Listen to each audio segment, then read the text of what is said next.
Hello students. Welcome to today's class. We are going to talk about the various methods used to identify, distribute, and store electric charges. Before we proceed with today's lesson, remember, in our previous class we learnt about the concept and types of electric charge, the various methods used in the production of electric charge. By the end of this lesson, you should be able to identify and distribute electric charges. Know the various methods used in the storage of electric charge. Now, without further delay, let us dive into today's topic. A common question usually asked in physics is the methods used to identify if a body is charged or not. Here is a common method used to identify if a body is charged. By using a gold leaf electroscope. This is the most commonly used method for identifying a charged body. A gold leaf electroscope is a type of electroscope that consists of two gold leaves and is used for detecting the electrical charge of the body and for classifying the polarity of the charge detected. Today, we are going to learn how to make a gold leaf electroscope. Here is a list of materials needed for the construction of a gold leaf electroscope. A clear or transparent glass jar. A jar lid or piece of plastic large enough to cover the opening of the jar. Electrical tape. A copper wire.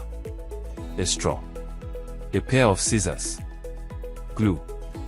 An aluminum foil or gold leaf.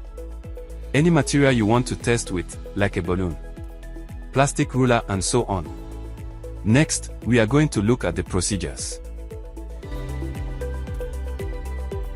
Note: perform this experiment on a dry day. The experiment might not work if it is humid or raining. Now, let's look at the procedures. Use the scissors to cut a 2-inch long piece of straw. Punch a hole through the center of the jar lid or piece of plastic big enough to fit the straw through. Insert the straw into the hole on your jar lid. Glue the straw so it is securely fastened to the lid. Cut a 10-inch piece of copper wire. The thicker the wire, the better. Twist the top 4 inches of the copper wire into a circle or spiral to create some surface area. Insert the straight end of the wire through the straw and create a hook about 1 inch long. If you don't have a gold leaf, you can just cut an aluminum foil into the shape of a leaf. Hang 2 small pieces of foil or gold leaf on the hook. Make sure they are in contact. Place the hooked end of the metal into the jar and cover the lid to the jar. Great job, students! We are done constructing our gold leaf electroscope. Now, it's time to check if our electroscope really works. Rub each of your materials vigorously on your hair or a piece of wool.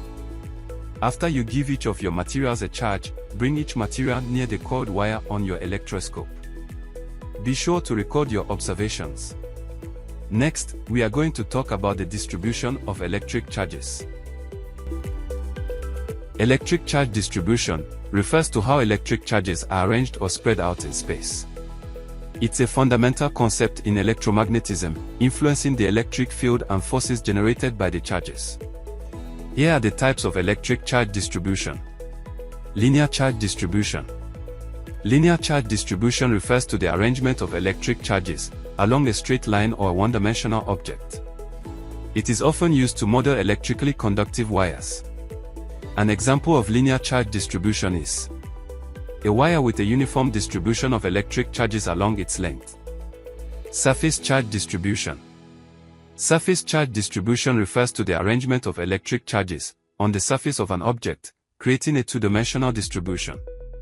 An example of surface charge distribution is a metal sphere with a uniform distribution of electric charges on its surface. Volume charge distribution. Volume charge distribution refers to the arrangement of electric charges within a three-dimensional volume of an object. An example of volume charge distribution is a metal cube with a uniform distribution of electric charges throughout its volume. Let's look at some of the importance of electric charge distribution.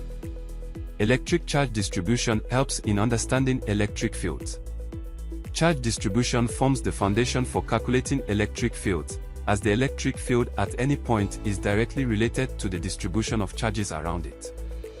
It helps in determining the material properties.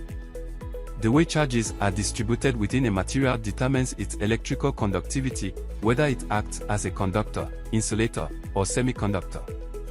It helps in the design of electronic devices. Understanding electric charge distribution is critical for designing electronic devices, such as capacitors and transistors, where controlled charge distribution is essential for proper function. Next, we are going to talk about how electric charges are stored. Charge storage is the process of storing an electrical charge in a device over time. It involves separating positive and negative charges to create an electric field that stores energy. Let's look at the various instruments used to store charges. Capacitors. A capacitor stores charges in the form of an electrostatic field between its plates. It is usually made up of two plates separated by a thin insulating material known as dielectric. One plate of the capacitor is positively charged, while the other has negative charge. Batteries. A battery stores charges by storing chemical energy within its electrodes and electrolyte, which is then converted into electrical energy when a circuit is connected, allowing electrons to flow from the negative electrode to the positive electrode through the external circuit. The stored charges have numerous applications across various industries, such as it is used in batteries to store energy for portable electronics and electric vehicles.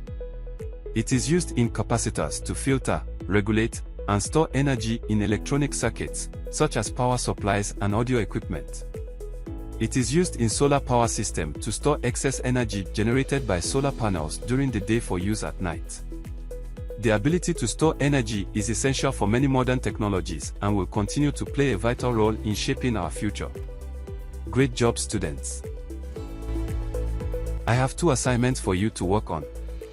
Number 1. What was the result of your experiment when your balloon came into contact with your copper wire? Number 2.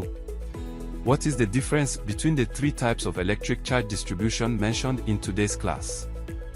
Good job, students! Before we end today's class, let us summarize what we learned.